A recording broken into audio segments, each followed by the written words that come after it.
Hi, my name is Ning. I am a social worker, a doctoral student, and a sex therapist. I'm here to talk to you about sex today.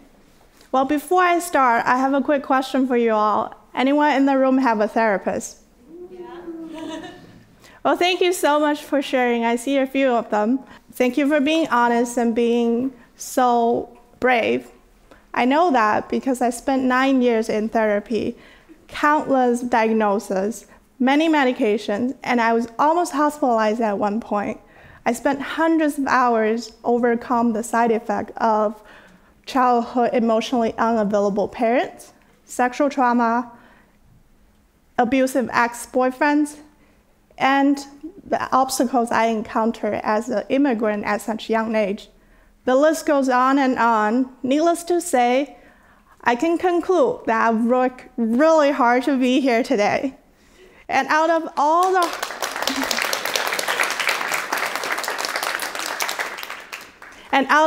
the hardship I overcame, this by far is the hardest.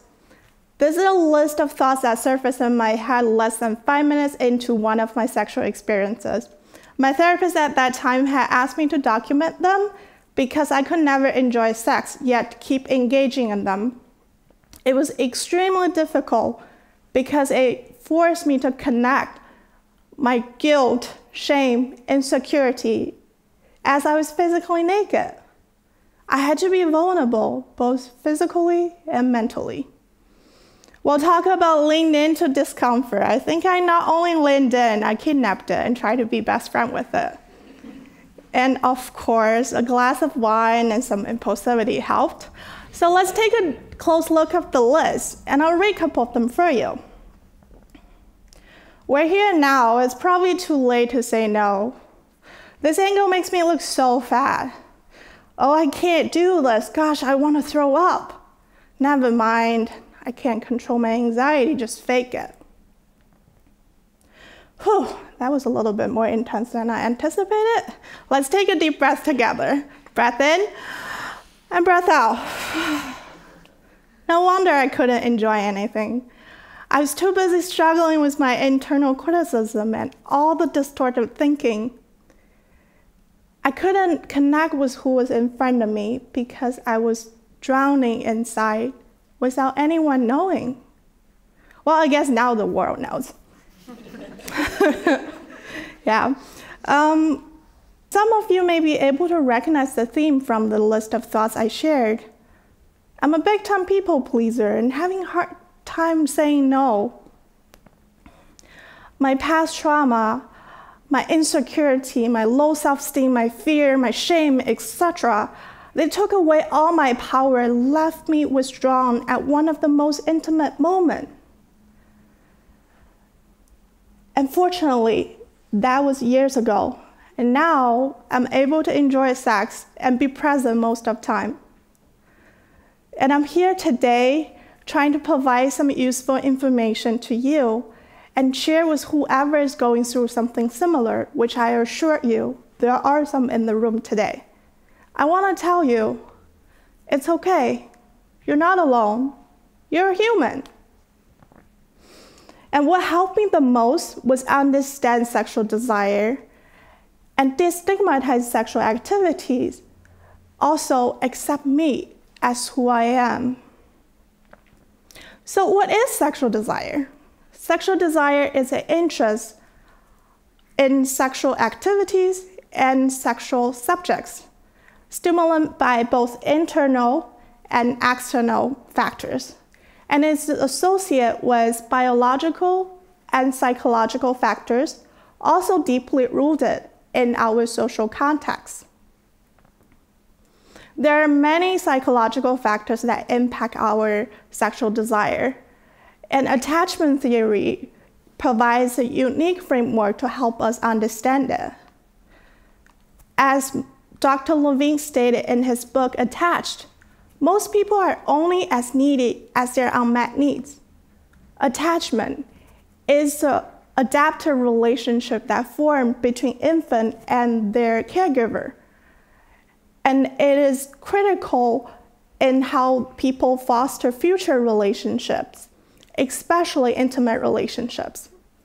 Overall, there are 4 types of attachment: avoidance, secure, disorganized, and anxious ambivalent. And these attachment styles are displayed through 2 underlying dimensions: avoidance and anxiety. Avoidance is a tendency to distrust people and a fear intimacy, and oftentimes they remain emotionally distant from their significant others. As for anxiety, it's a tendency to fear that their partner is neither present nor supportive. And fundamentally, it's a fear of rejection and abandonment. And guess which one I have? Yes, if you're thinking anxiety, that's right. Despite all the discomfort, I still wanted to engage in sexual activities. As a matter of fact, I craved it. I craved it so much as it could cure me, as it could bring me acceptance, intimacy, and affection. I have successfully shed away from such thinking. Nonetheless, I accepted how it impacted me. And here I want to share with you all today.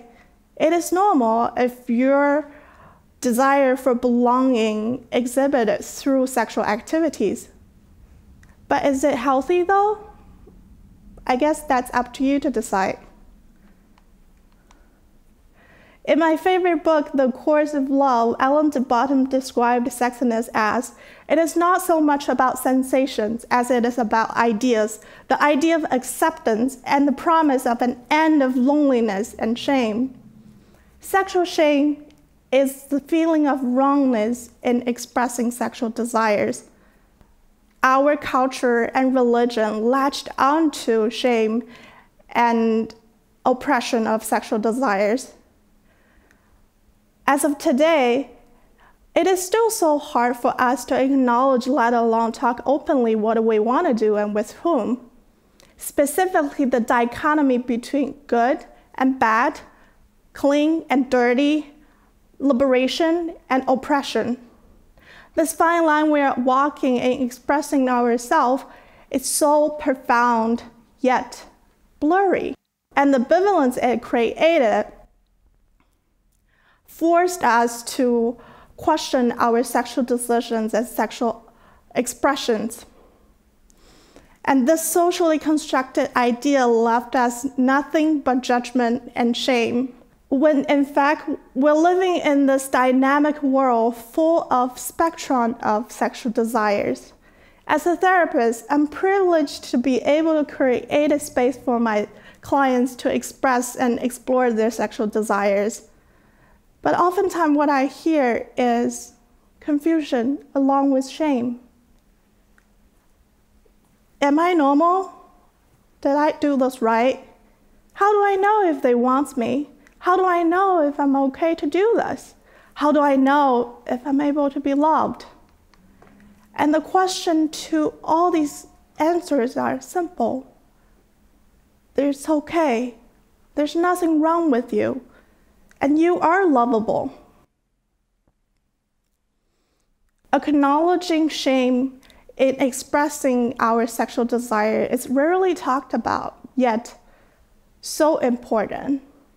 It's only possible if we begin to deconstruct such an ideas that impact all of us. Then we're able to reconstruct the world and accept there's a diversity of sexual desire. Here today, I invite you all to explore, accept, and embrace. Thank you.